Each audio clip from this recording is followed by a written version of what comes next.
brought to you by Intuit QuickBooks. USC with a 4-point lead, 5:56 to go in this fourth quarter. Avery Howell, Kennedy Smith, a couple of freshmen. They've gotten it done thus far. 14 points apiece, both efficient from the floor, and both having to take on a little bit of a larger offensive load with no Juju Watkins. Welcome back to the Spokane Arena. So far from Kiki Iriafen, 3 of 12 for 6 points. But those guards have continued to make big plays. And I did say that we get ready to end this game and for the Elite Eight on Monday. 6 minutes remaining in this Sweet 16 matchup. We're under 6 minutes to go. In the Elite Eight on Monday night, that gets poked out of bounds by Smith. Nearly a 5-second violation on the inbound. Ooh.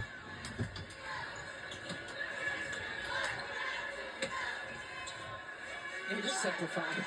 Yeah. Post up and throw it to the guard. Sundell simplified there too. Having the lead. Throws it in. In the on-off numbers for Kansas State this season, and there's a high quantity of them in Bryson areas. It's just dramatic how much better they are with her on the floor versus off, both offensively and defensively. We're talking about precipitous drops in efficiency on both ends of the floor when she is on. Right. She's a very good shot blocker. Oh, I think remember Offensively, Jeff Mittie talks about gravity. And when she gets touches and the double teams that she draws, it just makes things so much more open for her shooters on the perimeter. Here's Howell. Gets the handoff. Howell scoops it in. Avery Howell with 16.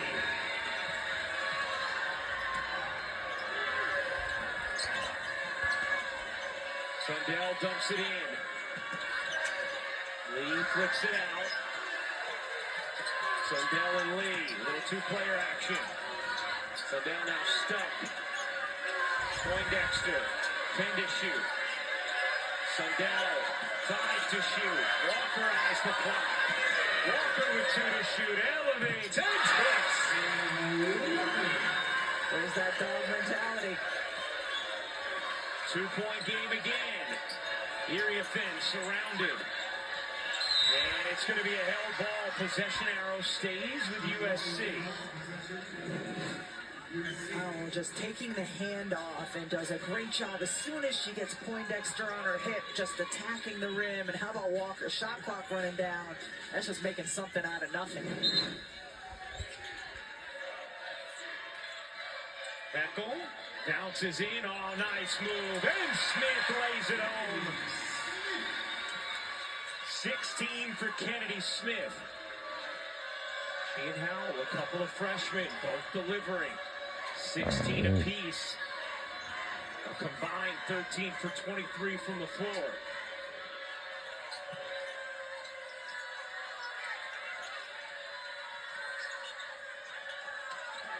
Poindexter turns the corner and finds Lee for the lane. Little fake handoff and then turn and drive the other way. You have to draw the help side defender, and she leaves it beautifully for Lee.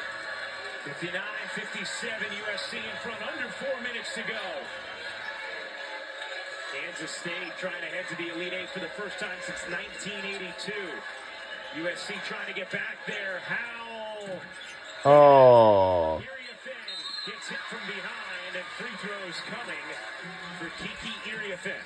That time, Kansas State back in the 3 dots and an eye, and Kiki Iriafen was able to crash the boards without Kansas State putting a body on her. Only one game this season, Iriafen has scored in single digits. Scored 7 back on January 22nd at Purdue. Currently has 6. Misses that free throw. 82%, a career high this season for Iriafen.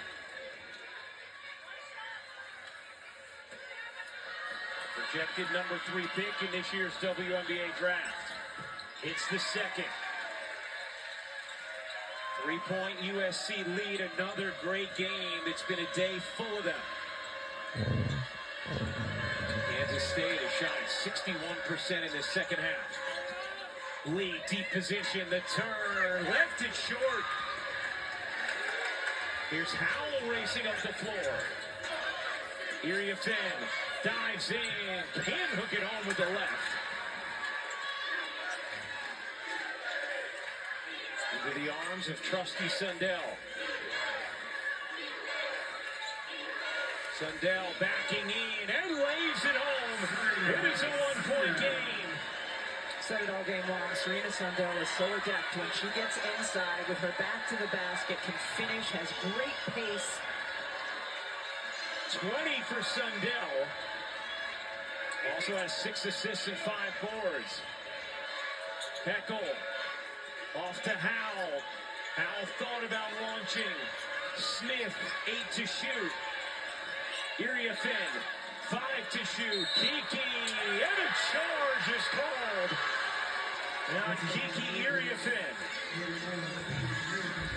Okawafu is not a threat on the right side. Sundell comes down and just gets the position, does a beautiful job drawing the charge. Absolutely, with Area Finn lowering her shoulder. Under 2:30 to go in the fourth. USC a 1-point lead on Kansas State.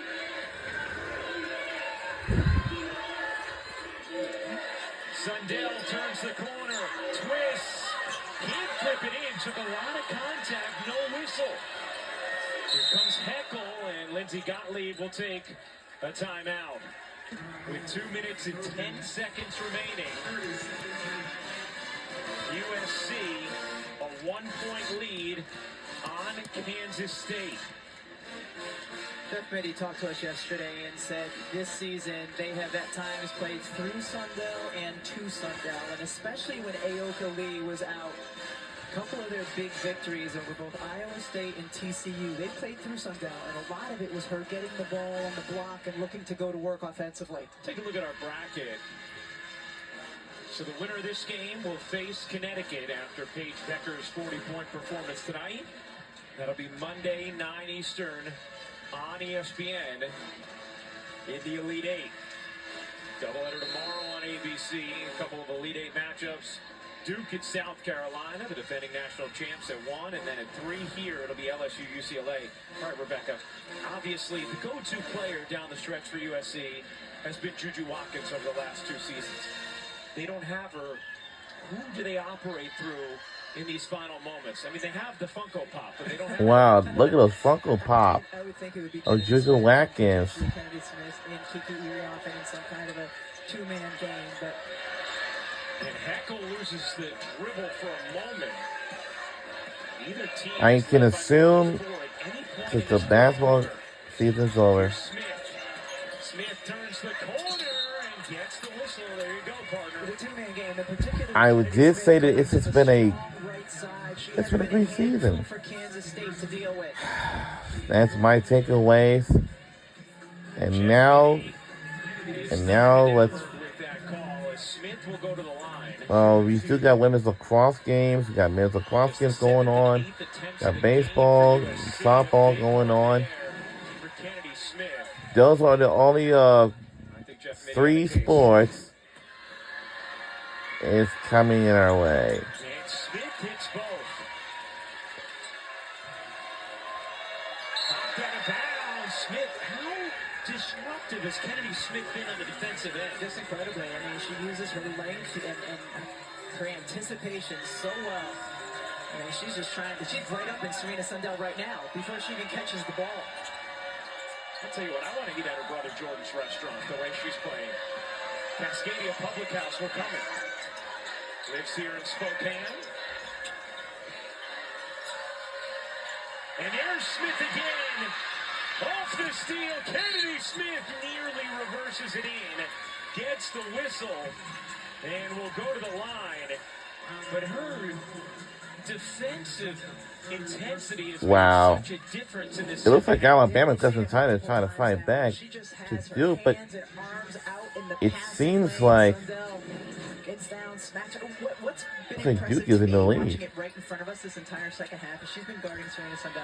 And after we watch this game, that we can just Smith is just staring in her eyes. Yeah. It's not something. I hope we don't need to go to overtime if possible, but if we all have to. Opportunity to poke this basketball away from you. It's got to be a little distracting to Serena Sundell. Disconcerting. Smith goes 1 for 2 from the line there. The lead is 4. Remember, neither team is led by more than 4 at any point in this fourth quarter. A trip to the Elite Eight is on the line. USC's fan base up on its feet, trying to rally behind their team. And now Kansas State's going to take a timeout. Jeff Mittie wanted Serena Sundell to do something in motion there, and she did not. So Kansas State will take the timeout.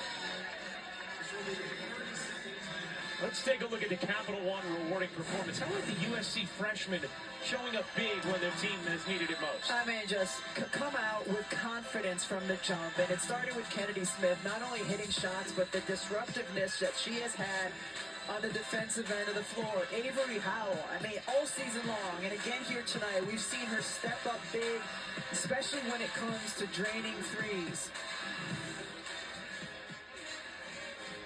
Kansas State. Two of them. The combined points, 35 of them, also very efficient. They've made big plays at big moments as well when USC has needed it. If you were going to say, well, how's USC going to navigate into the Elite Eight without Juju Watkins? You would have said, well, Kiki Iriafen is going to have to drop 25 plus and have a big game. Well, no. She's 3 for 13, has 7 points, has been great defensively, but it's been Howell and it's been Kennedy Smith on the offensive end. Meanwhile, here's Kansas State now with just one timeout remaining. Got the switch they wanted for Sundell on the post. Can she take the freshman heckle? She can. There you go. 2-point game. 22 for Sundell.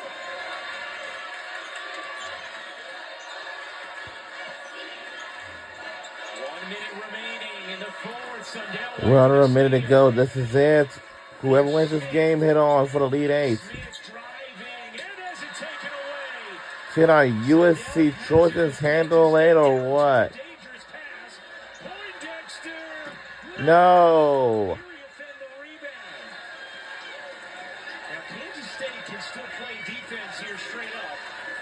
There's enough of a differential game and shot clock. Kansas State's looking at the bench. Why are you going to foul? Your Jeff Mittie was yelling, don't foul, don't foul. And Poindexter looking towards his coach, towards her coach. You see him the whole time. Don't foul. I mean, that's a brutal mistake by Kansas State. And it wasn't just Poindexter, to be fair. Sides was about to foul as well for Kansas State. And while they were looking over at their coach trying to get some guidance, he was giving it to them. And just a critical mistake as Howell hits the free throw to make it a 3-point game. Over 80% on the season. She's got both. It's a 2-possession lead. And a whistle here as Iriafen and Lee hit the deck. And they even called a foul on Lee. What? Oh, wow. Uh-oh. Let's see.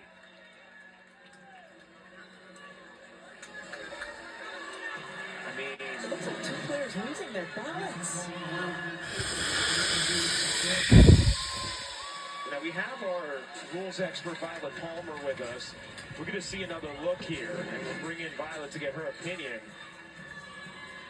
Violet, to me, that looks like a play on.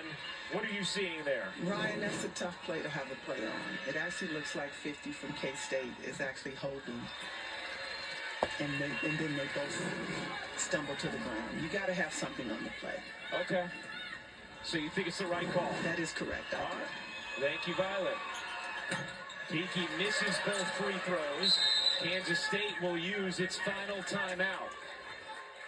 So Kansas State able to emerge with a much better opportunity to still come back in this game after Iriafen misses both free throws there. What was another Kansas State mistake. First they foul, then they foul on the free throw. The Kansas State still with life, down 4, USC. The 65-61 lead. Kansas State using their final timeout out the basketball here as we send things over to Holly Rowe. Well, regardless of how this game ends up, Aoka Lee playing in her 7th season of college basketball, unimaginable injuries, major knee injury, 2 stress fractures in her feet. She came back from a surgery just a few weeks ago, putting screws in her foot, and yet here she is playing for her team. She has given everything to Kansas State, but her coach told us the thing he's the most proud of, she is working as a family therapist. He has to ask her when they can practice because she has clients. She said, I can't imagine playing basketball past this. I'm just so tired of all of the rehab and all of the injuries. My body doesn't feel like I want to keep playing, but boy, she's given us so much to watch and enjoy over her 7 years at Kansas State. Absolutely, Holly, and if this is the final game for Aoka Lee, deserves that send-off. The NCAA record holder for most points in a game with 61. Meanwhile, Rebecca, still a lot of time left here for Kansas State. Now out of timeout, but with the basketball down 4. Go quick. You don't necessarily need a 3 here, but you certainly need to go quickly. And it is important that they are out of timeouts because they don't have the option to advance anymore. And we saw the last possession, Jeff Mitty drawing up a really nice play to get a quick hitter for Serena Sundell inside. Lang will inbound. Gets it into Sundell, trying to go quickly. She misses the layup. Iria Finn the rebound. And she is fouled by Sundell. More free throws coming for Iria Finn, who is just 1 for 4 from the line in this game. That is not the norm. She's an 82% free throw shooter. Sundell gets a good look at it, but has to double clutch because Akinwafa was right there.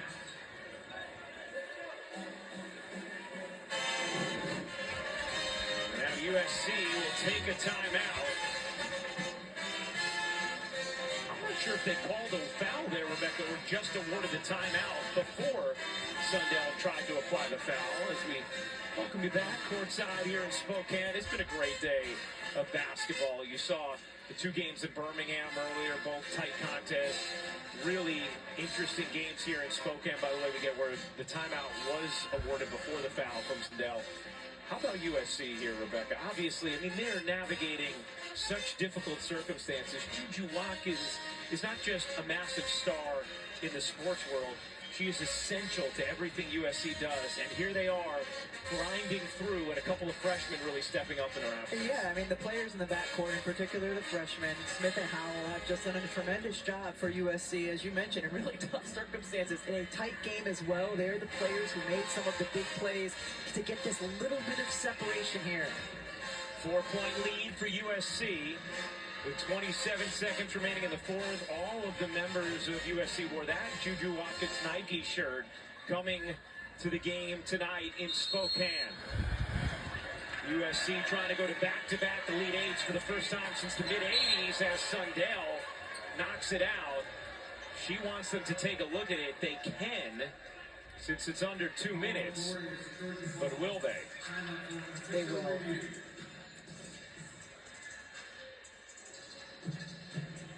Ruling on the floor is gold basketball. The out-of-bounds play is under review. All right, so the ruling on the floor is USC basketball. Is there anything conclusive here to overturn it? Saw some tight reviews in that South Carolina-Maryland game yesterday. Well, that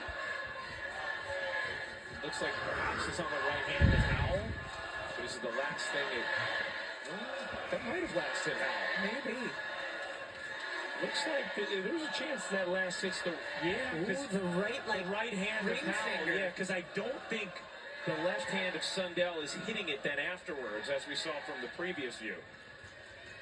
See, Sundell's hand is there. But does Sundell's little blue painted fingernail hit it then? So that's why you always should go with orange paint. Right there, does she get it? From this angle, it looks like maybe. From the angle we just saw previously, it looked like she didn't. But remember, this has to be conclusive for them to overturn what was called on the floor, which is USC basketball. So is there clear evidence here to do so and award the basketball to Kansas State? Obviously, just a massive call, because with 26.5 seconds to go, if this is Kansas State's ball, there's still plenty of time for them to come back. Yes. This is where the call on the floor is so important. Yeah. mean, you could see Kyle Bacon just dialing it back frame by frame to make sure.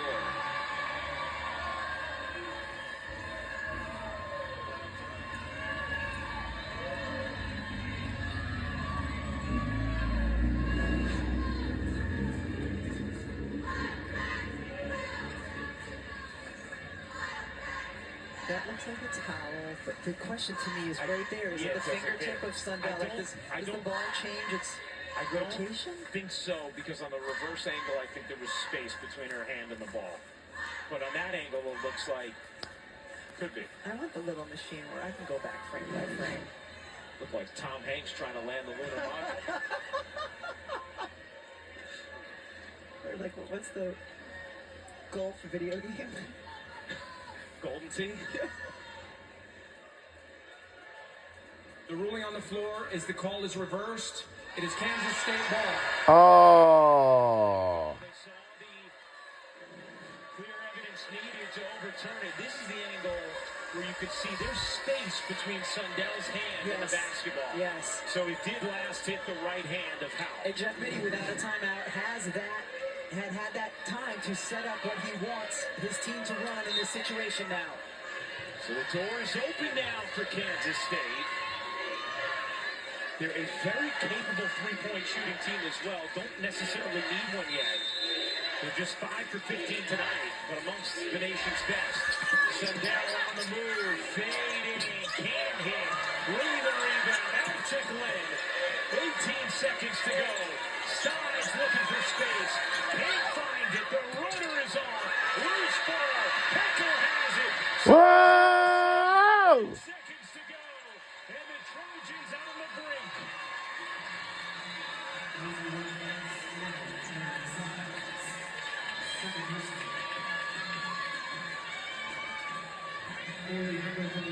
Kansas State is out of timeouts.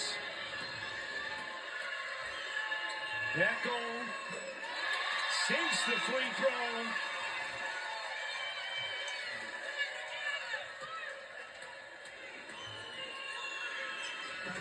Hits the next. 8 seconds remaining. USC by 6. Glenn Hoyce and Harry. Oh no! That's us! We're on our way to the Elite Eight! We did it! By 6! And our final score is 67 to 61. Go USC Trojans, and we are on our way. Big moments. Howell hitting big shots as well. And then Heckle. We did it. Free throws at the end. Told you so. A gritty, spirited performance by USC, navigating without Juju Watkins. And the All right. is set. The winner of this Elite Eight games went on to the Final Four. So the Final Four is going to be on Friday around 7 p.m. And the last one's going to be at 9 p.m. So that's how the way it is. And back here for USC UConn in a matchup of the top 2 seeds in this region. And Holly is with a couple of freshmen who have to be feeling pretty good. Well, you two combined for 37 points. Your first NCAA tournament. Carlo is with 2 ladies now. Let's listen in. I think just everybody has confidence in each other. With you going down, I think everybody stepped up, and I think everybody has confidence in each other, whether it's Smith and Howell, an interview post defense, on everything. I think TV. everybody just contributed in the way that we can, and we got the job done. You're playing fairly close to home. What was it like to have this crowd, this big sold-out building rooting for you guys? Yeah, it was really cool. We had a really great environment out here, and I had a lot of family and friends out here, so it felt like kind of close to home. It was a lot of fun, and I think that it was a gritty win, but I think we pulled it out, and that's exactly what we needed to do today to get the dub. You talk about Juju going down. This team has had to reinvent itself in the last 6 days in some ways. What did you rely on tonight that got you the win? Just each other. I think everybody, like I said earlier, has confidence in each other. I think everybody has value in this team, so everybody's just doing a little bit extra to get the job done, and now we're going to the Elite Eight, so we're excited for that. All right, you get a date with UConn. How will that game be for you as a young freshman trying to play against one of the best in the country, Paige Beckers? Yeah, I think and we're going to be ready to go. And we have a lot of different superpowers in this team, and we're all going to come together, and it's going to be a tough game, but we're excited, looking forward to that matchup. Bring out the superpowers. I love it. Yes, thank you. Thank you. All right. So what a day, and all the Sweet 16 is in the books. And we will see everybody in the Elite Eight tomorrow and Monday. So Elite Eight is coming our way next. It's going to be on Monday against UConn and, yep. Yeah.